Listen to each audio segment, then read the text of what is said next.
So as we move into August, the question is always, well, it's getting late in the year. Do I still need to spray for problems like soybean aphids in my fields? Yeah, and that's ridiculous because with soybeans, they, for the most part, make their yield in late July and August in our part of the country. So you can't give up on soybeans. I know you get frustrated in the middle of the summer. It doesn't seem like they're growing much. It gets dry and you say, oh, I don't know if I have good potential out there.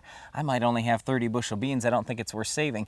You know, we've had it before where we thought, I don't know if we're even going to have a crop, and we ended up with 60 bushel beans because we had rains in early August. So you can't give up on that crop. It is early August right now, and you know what? If you've got soybean aphids or spider mites or some other terrible insect out there, you've got to control them. You can't give up on those beans. You got to keep going all the way until the time the beans start to turn color. Once they start to turn color and to begin maturing, then you can forget about it, unless of course you had bean leaf beetles that are clipping those pods.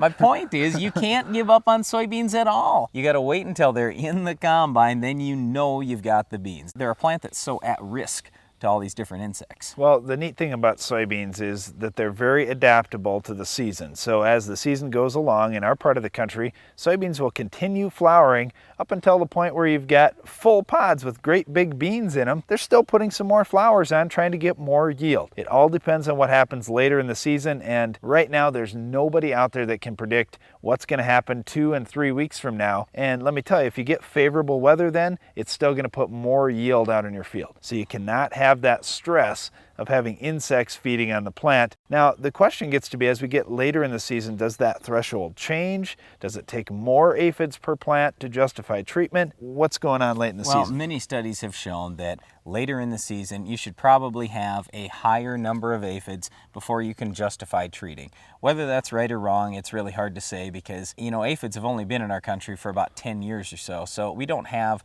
like 50 years of data on it or anything else. But again, you know, when you get later in the season, instead of looking at 10 aphids or 40 aphids per plant, maybe you want to start looking at 100, 150, something like that. You'll just have to see what you think on your farm. But, you know, the thing is, let's say you have multiple bugs out there. We've talked about this before on the show. Let's say you have bean leaf beetles, grasshoppers, and spider mites, besides 100 aphids per plant. Well, you know what? Even though you're not at the aphid threshold for late in the season, maybe you're at a combined threshold if you add in all these different insects. So you just have to make sure you pick the right insecticide though, because there are many products that will kill aphids and beetles and grasshoppers, but only a couple that will kill spider mites. Well, as you get late in the season, you threw grasshoppers in there, and that really complicates things too, because as grasshoppers become adults and they get wings, they really harden off, and it's difficult to get any insecticide to do a good job killing grasshoppers. Well, yeah, I wouldn't go that far. I would just say you have to increase your rate. So let's just give you a quick example. Take Silencer, which is the most popular product this year for spraying soybean aphids. That's generic Warrior. Anyway, the normal rate that you would use there is 3.2 ounces for killing aphids. Well, if you just had bean leaf beetles out in your field, you could get by with 1.92 ounces. However, if you have, let's say, large grasshoppers, you got to go 3.84 ounces. And if you have spider mites, you have to forget Silencer altogether because it doesn't kill spider mites. Well, we started off talking about aphids, and it's getting a little bit complicated because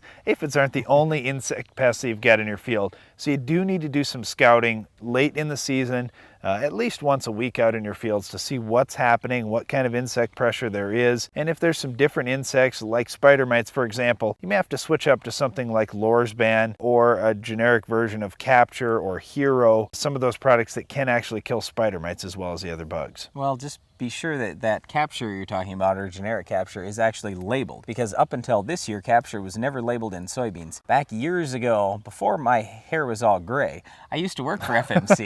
That was a long time ago. We talked a lot about Capture. Yeah, it was a long time ago. Anyway, we talked a lot about Capture and how great it was in corn and some of these other crops, but it was never labeled in soybeans up until this year. So it's been like 20 years we've been waiting for Capture to get labeled in soybeans. It finally gets labeled late in the season, but I don't think even all the generic Captures are labeled yet. So anyway, the point here is there are only 2 products that are going to do a decent job on spider mites in soybeans, and that's Lorsban and Capture. And Capture can be found in products like Hero or there may be generics, that kind of thing. So just make sure you know what bugs you're after and make the right product choice, because again, products like Silencer, or you could take a look at Asana, Warrior, Baythroid, they don't kill spider mites. Only Lorsban and Capture do. Well, it's never too late to do something to influence the yield in your soybean fields, and one of those things may be killing a late flush of our Weed of the Week. Can you identify this week's weed?